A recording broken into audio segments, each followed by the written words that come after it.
All right, we're going to go ahead and get started with 9:59, and we'll keep moving forward. And we'll do all three on this one. And it's just a little talk with Jesus. I once was lost in sin, but Jesus took me in. And then a little light from heaven filled my soul. It bathed my heart in love and wrote my name above. And just a little talk with Jesus made me whole. Now let us have a little talk with Jesus. Let us tell him all about our troubles. He will hear our faintest cry, and he will answer by and by. Now when you feel a little prayerful yearning, unto heaven is turning, we'll find a little talk with Jesus makes it right, it makes it right. Sometimes my path seems drear, without a ray of cheer, and then a cloud of doubt may hide the light of day. The mists of sin may rise and hide the starry skies, but just a little talk with Jesus clears the way. Now let us have a little talk with Jesus. Let us tell him all about our troubles. He will hear our faintest cry, and he will answer by and by. Now when you feel a little prayerful yearning, as your heart unto heaven is turning, you will find a little talk with Jesus makes it right, it makes it right. I may have doubts and fears, my eyes be filled with tears, but Jesus is a friend who watches day and night.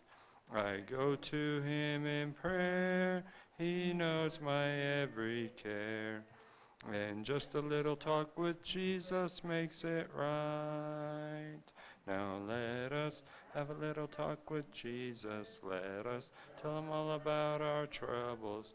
He will hear our faintest cry, and he will answer by and by. Now when you feel a little prayerful yearning, as your heart unto heaven is turning, you will find a little talk with Jesus makes it right, it makes it right.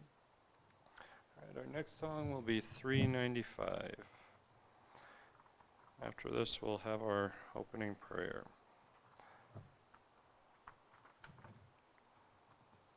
That is 395. And again, we'll do all three on this one. Follow me. Oh, I almost lost the tune. I traveled down a lonely road, and no one seemed to care. The burden on my weary back had bowed me to despair. I oft complained to Jesus how folks were treating me. And then I heard him say so tenderly, my feet were also weary upon the Calvary road. The cross became so heavy, I fell beneath the load. Be faithful, weary pilgrim, the morning I can see. Just lift your cross and follow close to me. I worked so hard for Jesus, I often boast and say, I've sacrificed a lot of things to walk the narrow way. I gave up fame and fortune, I'm worth a lot to thee. And then I hear him gently say to me, I left the throne of glory and counted it but loss. My hands were nailed in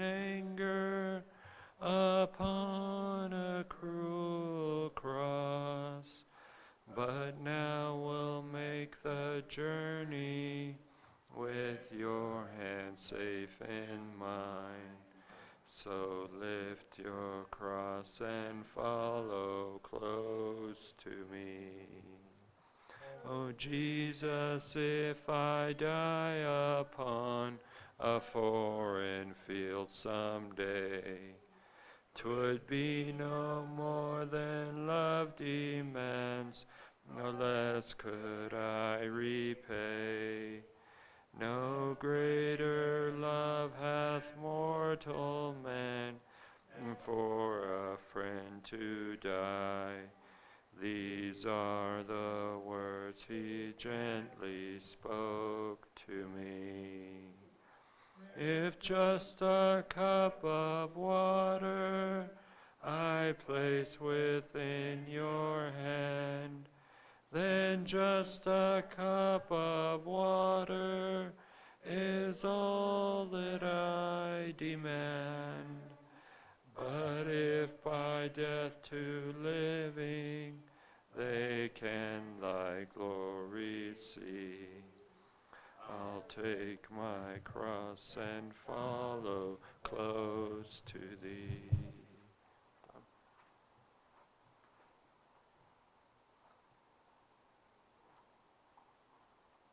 Let's pray. Father in heaven, we thank you so much for this day and for your many blessings. We pray that you be with us today as we study your word, and that we would take what we learn in our hearts and minds, and we will apply it in our lives. Lord, please be with all those on our prayer list, and help them in their times of challenge in their lives, and help them to overcome the difficulties they may be facing. We pray for us, you always be our guide and director in our lives. These things we pray in Jesus' name. Amen.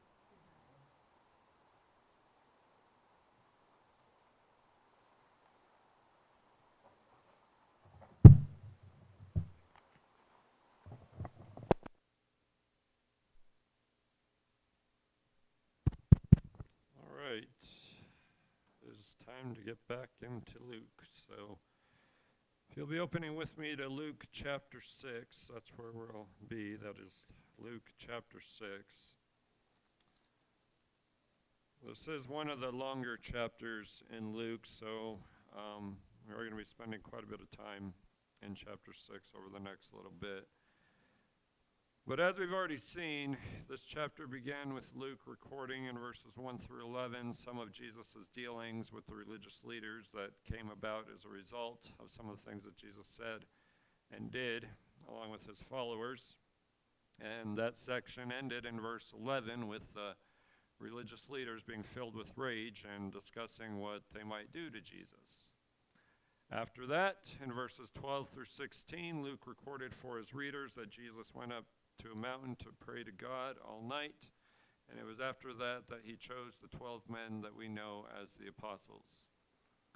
Now it's in that context that as we come to verse 17 of this chapter, Luke says, Jesus came down with them and stood on a level place, and there was a large crowd of his disciples and a great throng of people from all Judea and Jerusalem and the coastal region of Tyre and Sidon. Now, as we see in the text, in this verse, Luke is now summarizing what he's recorded so far. And he makes a point that deals with the fact that after choosing his apostles, Jesus came down from that mountain that he was on from choosing his apostles. And as he comes down the mountain, what does he see? Who's there?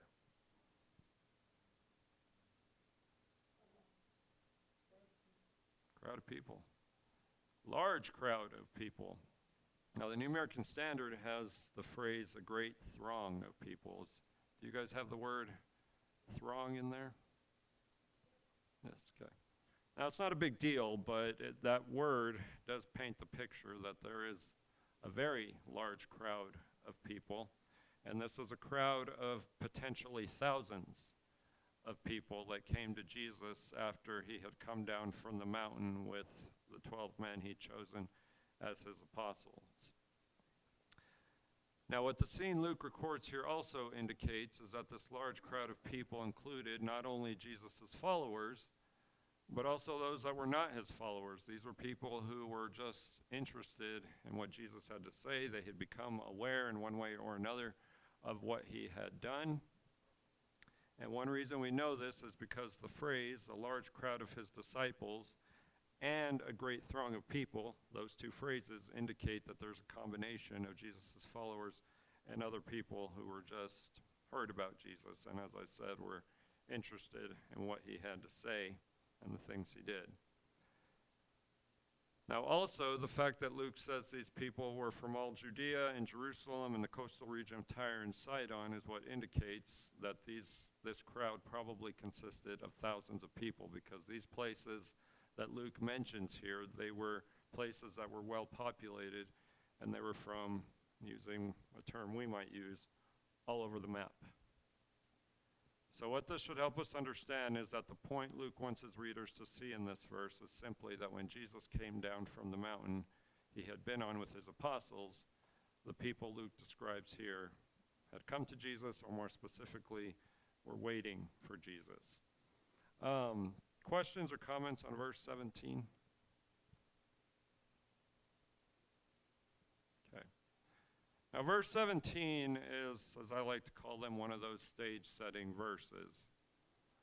And it's this point about people coming to Jesus that Luke goes on to discuss in verses 18 and 19 of this chapter. And he describes in more detail why these people came to Jesus. In other words, what Luke does in verses 18 and 19 is make 2 points about why people came to Jesus. The first point Luke makes in verse 18 is that people came to Jesus to hear and be healed by Jesus. And the second point Luke makes in verse 19 is that people came to Jesus to touch him. And we'll talk more about that when we get there.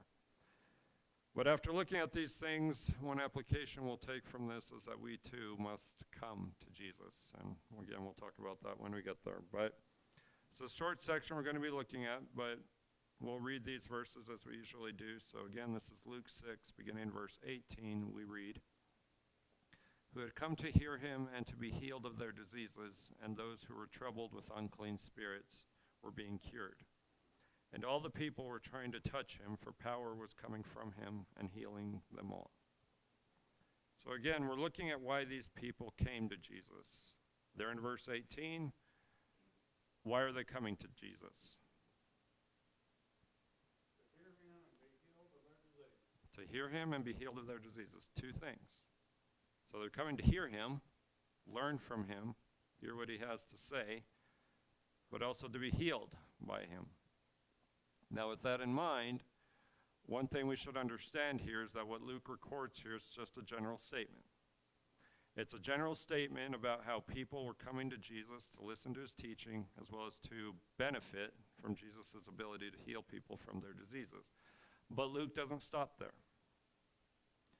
Among those people, who were coming to Jesus to be healed? Those who were struggling with unclean spirits. And what was happening to them? They were being cured. So the text says those who were troubled with unclean spirits. What kind of people is that? The demon-possessed. Now this is something Luke mentions a lot in his gospel, that among the people coming to Jesus, there was the demon-possessed coming to Jesus. But here, Luke calls them unclean spirits. But it's the demon-possessed that are coming to him. But what were these unclean spirits doing to the people they possessed?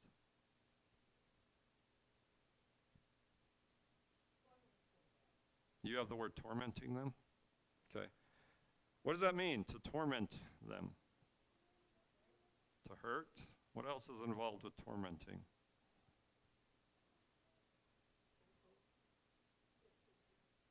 Maybe some mental issues. Any other ideas? I'm not fishing for an answer here. To torture? I'm not fishing for an answer here. I'm just picking brains.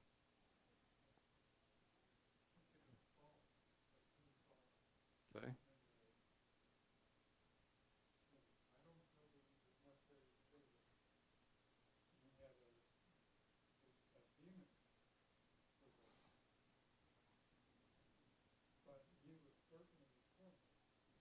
That's true. by, by some. Right. I'm not told that the spirit tried to kill David. Okay. So we might think of Saul. He was definitely tormented by something. In that story, it's not, as you said, it's not necessarily a demon, but God had allowed something to torment him, which gave him what we call mental issues. And then, yes, he set out to kill David. But if we were to bring that in here, this word tormented or troubled that the New American Standard has, it comes from a word that carries with it the idea of harassment, causing difficulty for someone. But that's what these unclean spirits were doing to these people. Now again, Luke uses the term unclean spirits. He doesn't refer to them as demons, but it's a parallel term to demons.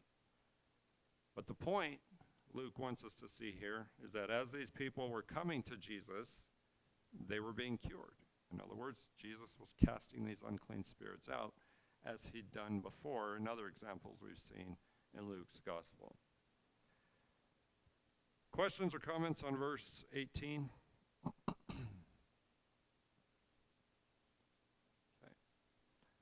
So putting all these things together, the point we should see from verse 18 about why people came to Jesus is that people came to Jesus to be healed by him. Now in this verse, Luke has shown that one reason people came to Jesus is so that they might be healed by Jesus. That's the text. But what Luke has also shown is that among the healings that Jesus performed was healing people who were possessed and troubled with unclean spirits. Since that's true, something else we should understand is that one possible reason that Luke chooses demon possession, the curing of demon possession as his example, is because healing people from demon possession is one of the things that Jesus was most well known for. He not only cured physical sicknesses, we've also seen that he cured spiritual illnesses, for the lack of a better term, such as demon possessions. But Luke doesn't stop there. We move to verse 19. Luke tells us another thing people were coming to Jesus for, and that is to touch Jesus. And this is important. So verse 19, in the first part of this verse, Luke tells us that all the people were trying to touch Jesus. Now this might be easy to gloss over, but I'm going to ask this question anyway. What does it mean to touch someone? Zach?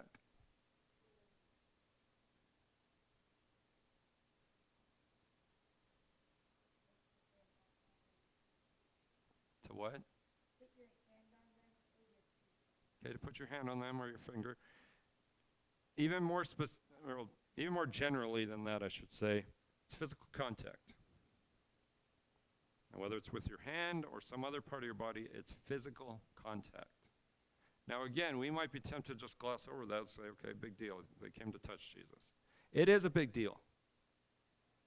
Because one of the common features of Jesus' healings is that they often involved physical contact. Jesus didn't just say, oh, you're healed. No, a lot of times he touched the person he was healing. Now, why is that important? Is it important?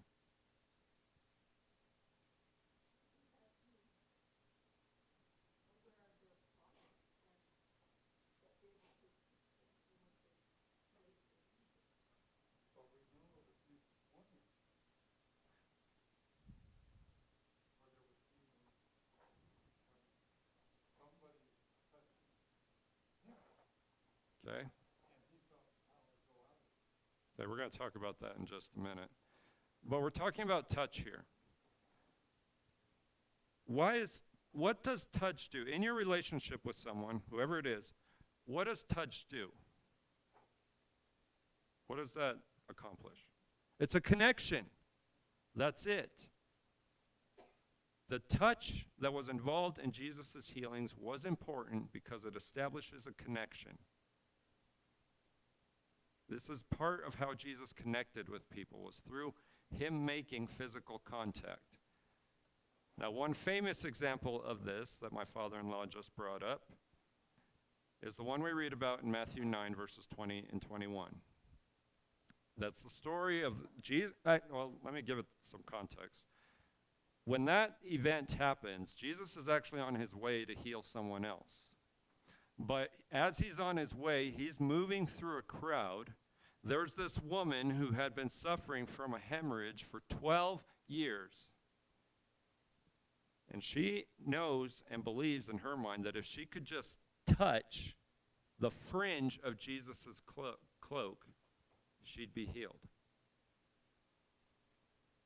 And yes, Jesus feels the power come out of him. In verse 22 of Matthew 9, Jesus says to this woman, he turns to her and says, "Daughter, take courage. Your faith has made you well." But it was touch. Now, what does this tell us about Jesus' physical body?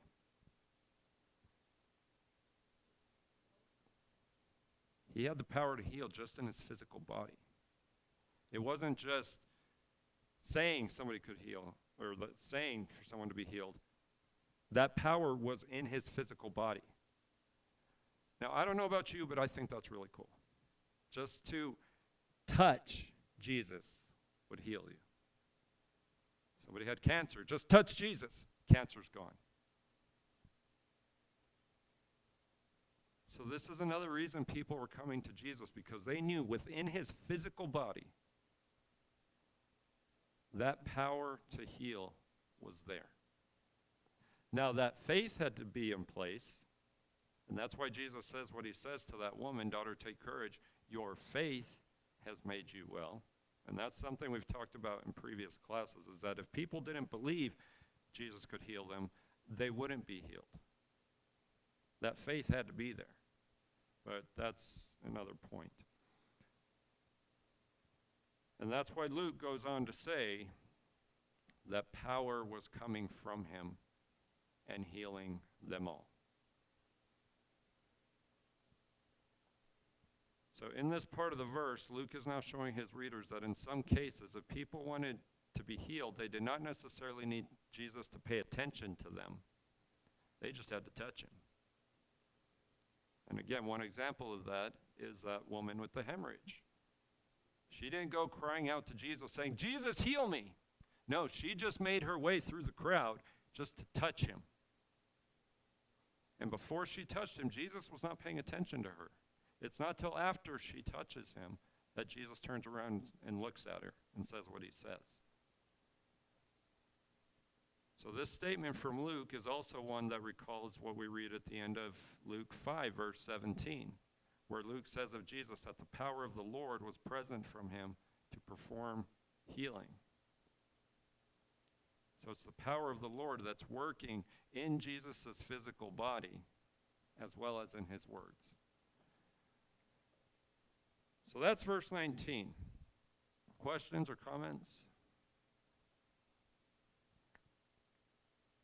Okay.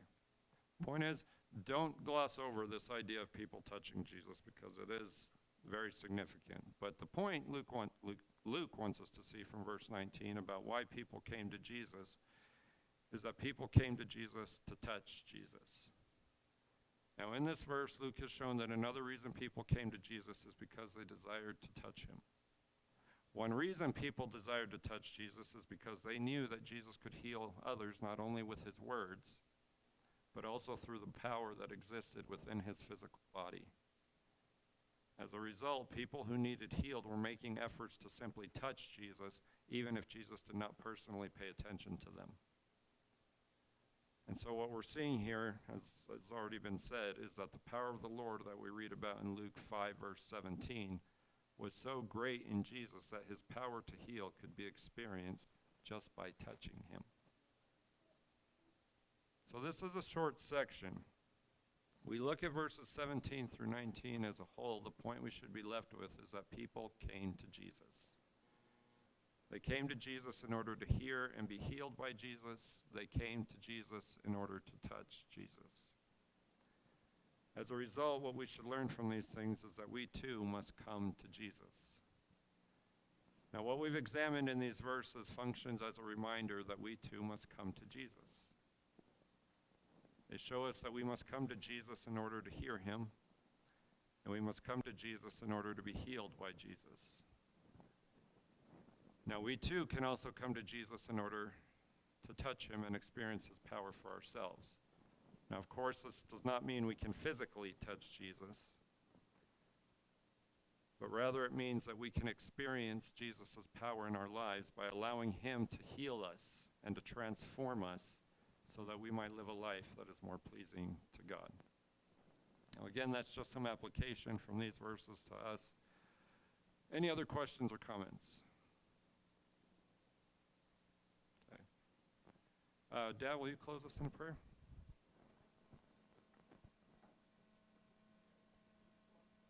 Okay.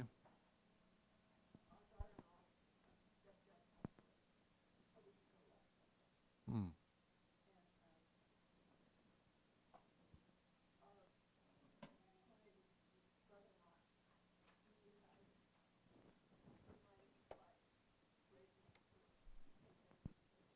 Okay.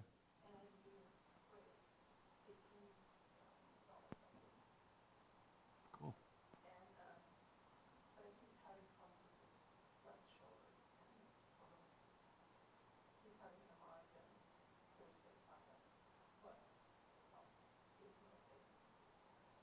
You said this was your brother-in-law? Okay. Okay. Yeah, if you could just include those things in your prayer.